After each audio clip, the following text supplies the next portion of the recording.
Narrative consultation companies have a lot to be mad at Sweet Babying for because every single move they make is going to be highly scrutinized, and they're the reason why Gamergate 2 really kicked off. But now a rumor is circulating that not only has Kim Belair and SBI not lost any contracts, but they are working on about 30 games. So it says a new rumor alleges that Kim Belair and her SBI consultancy firm have lost no contracts and have at least 30 games that they are still working on that have to be released. Now, obviously, we knew that it was going to take a long time for companies to stop working with narrative consultation companies if they decided to. I mean, right now, each and every title that SBI comes out with is highly scrutinized. People basically just point and laugh at them, but they are not selling. The modern audiences could prove us wrong time and time again. They could show up and support every game that this company and similar companies come out with. It's like SBI detected / now it's called DEI detected.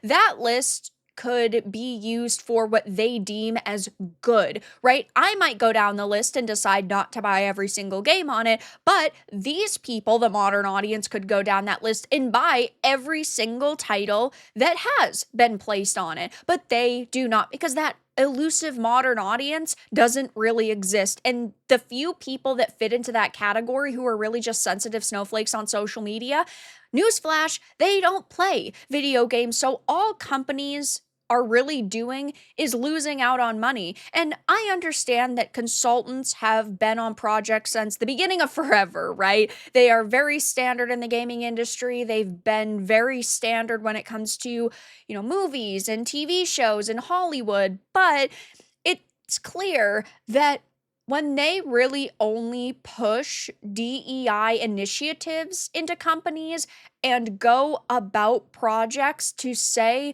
what developers should or should not have within their titles, that becomes a really, really big issue. Consultants used to just say, hey, maybe you could slightly change this wording to be a little bit, less harsh. Maybe you could change this wording to get your point across more. But that's not the point of them anymore. It's basically to make companies afraid to release things because they will be scared that they will be canceled. And Kim Belair has even said you need to intimidate the companies you want to work with, which is terrible. But now Master of the TDS is saying, I've told people over and over they have lost no contracts and are continuing to work.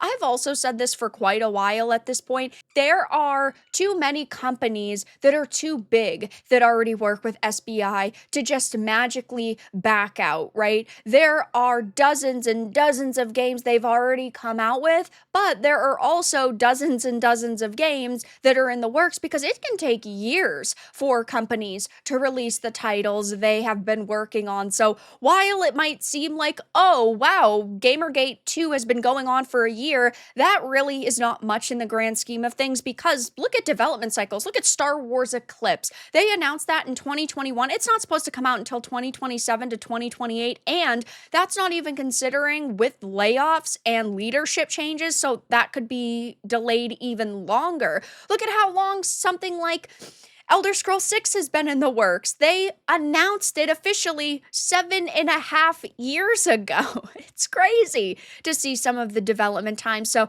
it's going to be probably 2 to 3 years before Sweet Baby Inc. really isn't being worked with anymore if companies have already started listening to us.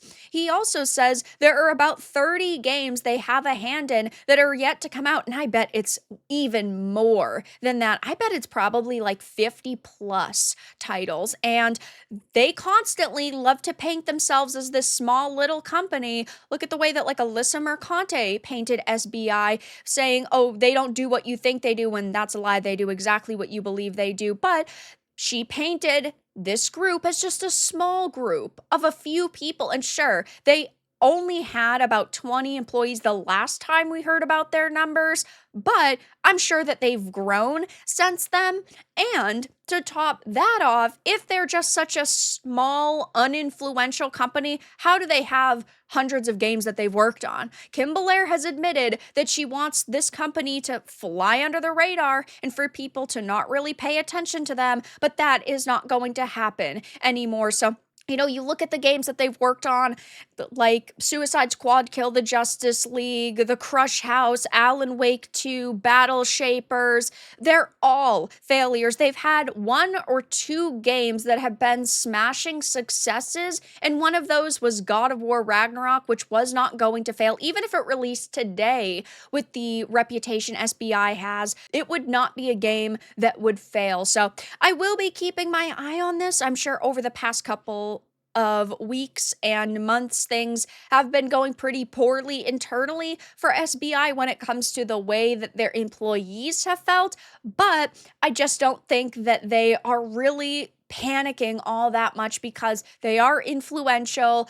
They are working on a lot of games. And at the end of the day, all they really care about is making money. But that's all that I really had to discuss in this video. Let everyone know your thoughts in the comments below. If you enjoyed this, give it a like. And if you didn't, give it a dislike. I appreciate your support either way, but I'll talk to you all again in the next video really soon.